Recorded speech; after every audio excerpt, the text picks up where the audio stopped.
I'm here. This is Carol. This is Hannah's World. Let's go.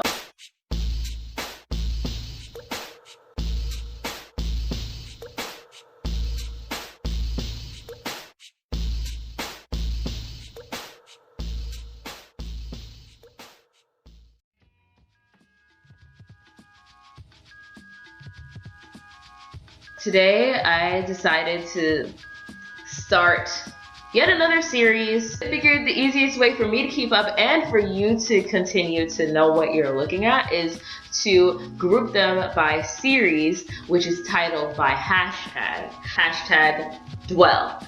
And this is going to be me talking about art.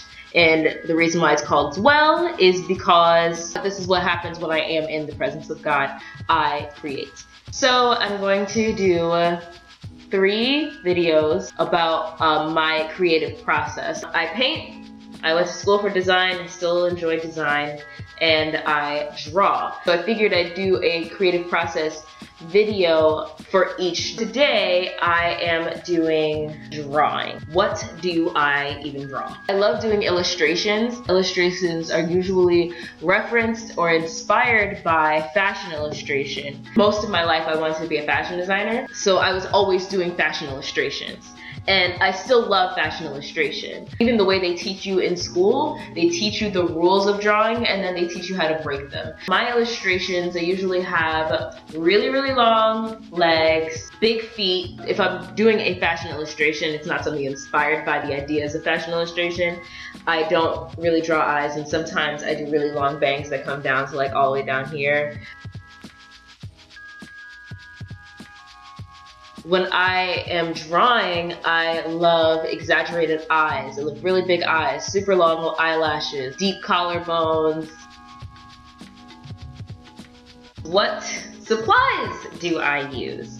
I'm glad you asked. Let's go into our handy dandy broken. Ben stepped in it. I love Prismacolor colored pencils. Why do I like Prismacolor colored pencils? Color, pay off. Prismacolor pencils are wax based. It's not powdery at all. They sit right on top of the page, which has its, blessings and curses because it's really difficult to erase. I like them better than Faber-Castell because to me the payoff is better in the color. Only thing I don't like about Prismacolor that I do like about Faber-Castell, as you can see, and like in most pencils, there we go, there is a yellow in the middle, which is what your actual colored pencil is, and then surrounded by wood. In order to keep it inside, they adhere it inside of the wood casing. The inside should be, if it's not going to irritate the crap out of you while you're using it, adhered all the way through. Prismacolor taps the glue throughout the barrel of the pencil. If I drop this, which I have several times, I will have my point, a perfectly sharp, beautiful point. In that spot, it's broken and not adhered to the inside, and it just falls out. Faber-Castell seals their pencils all the way through. So I really wish Prismacolor would start doing that, and also sponsor me because I use your products all the time and I'm going to be talking about y'all a lot. Anyways, a pencil sharpener. Mine is broken. This is their sharpener. There's 2 different holes, and you can see 2 different illustrations of how the point would be. I don't know if you can tell, but there's a skinnier one on this side, and there's a fatter one on that side. This sharpener is, when I first got it, I sat sharpening pencils for like an hour. Next, I love using blenders. Prismacolor life hack, do not use their color blender in the pencil. The marker one is great for blending the colored pencils. Don't use it. It's terrible. It's terrible. This is as dry as your hair on wash day. It's dry.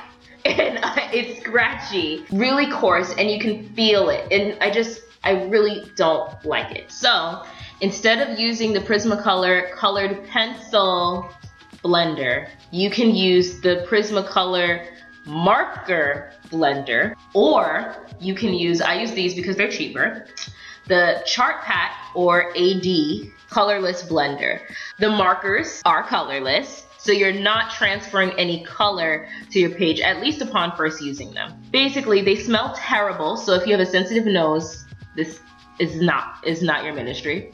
It smells, it's strong, it's really strong. The reason why it's so strong is because they are solvent based. So what it does is it melts the wax of your colored pencils, blends them together, and then the wax dries. Wax dries quickly. And because it's colorless, it picks up the color of whatever you're using it on. So you can see mine has been very used and it is red right now. It's going to dry out pretty quickly, but to me it's worth it. I use the Caran colorless blender pencil. These come in 2 packs. It's obviously not that small. I've used this one a lot. The reason why this is not good is because the texture of the inside of it is not at all the same as the texture of the inside of all of the other colored pencils. This one is waxy. I like using both of them because they give me different textures. So this one, because it melts it, it turns it into, it almost looks painted in some places. And this one, it pushes them together, and so it almost looks like you can see the strokes, and I really like that too. Next, Caran watercolor crayons. Yes, ma'am. They go on kind of waxy because it's like a crayon, but they're water soluble. And so they sit on top of colored pencil very, very, very well. I love using the white one to do highlights. So, you know, when I need to like snatch that cheekbone, you know what I'm saying? You can smudge it with your finger because they smudge so easily because they're water soluble. It like, boop, face beat. Next, gel pens. I love gel pens because it's not an ink that's absorbing into anything. It's sitting on top. So if you remember when you used to draw all over yourself with these, that's what I use to do outlines. And I also like using them because they take a little bit to dry, 5 to 10 seconds to dry. And because it's not absorbing, it's just sitting on top, you can catch it before it dries and like pat it. Just did a little coloring right there. Now what I do with the gel pens, especially the white one, I use it in a similar way that I was talking about. I use the watercolor pencils. When my gel pens are running out, I just dab on them one time. And I like dab on them, stippling basically with the pen. And I just drew a little bit of white on there.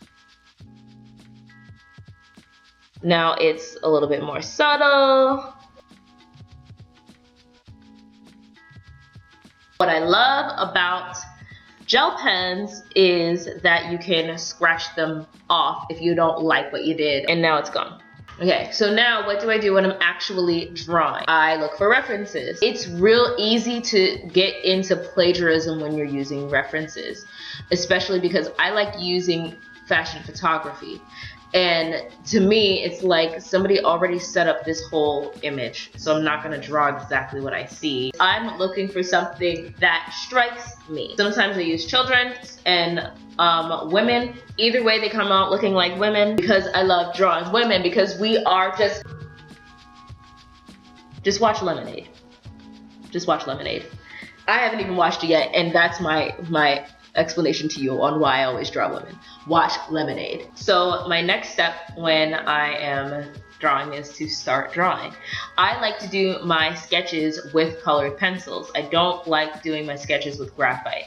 When I actually start rendering it, it picks up the colors of the colored pencil that I used to do the drawing underneath. So my next step after that is to start rendering, and I can't start rendering obviously until I pick my colors. Again, I don't like using flesh tones. I like that the idea that the women in my drawings are racially ambiguous.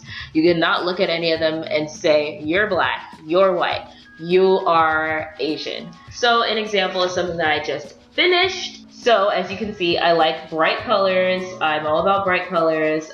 She has ginormous eyes. They're pretty wide set. And she's purple, and she has fins and dots on her face. You can't tell where she's from. Where's she from? So after I render my drawing, my last and final step is the background.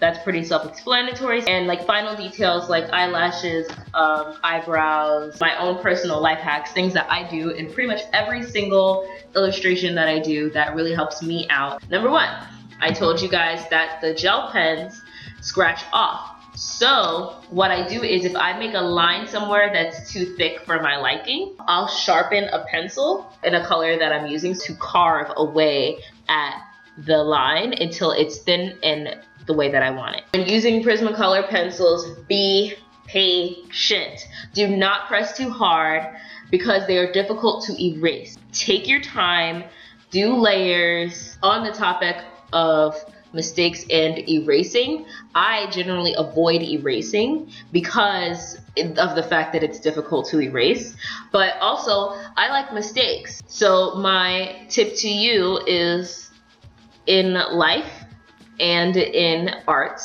embrace your mistakes. Learn from them or use them and make them work for you. You made a line where you didn't want it.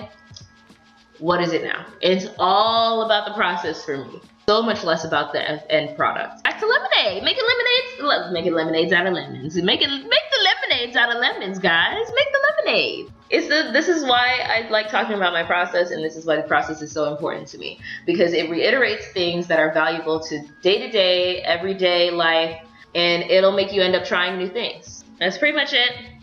I'm gonna sit here and edit this video and sip on my coffee. I hope you guys enjoyed this video. What do I always tell y'all? You probably don't watch enough of my videos to remember yet, but you will. So remember, you are important, and embrace the process in everything. And a complete aside, I just like my outfit today, so I'm gonna show you.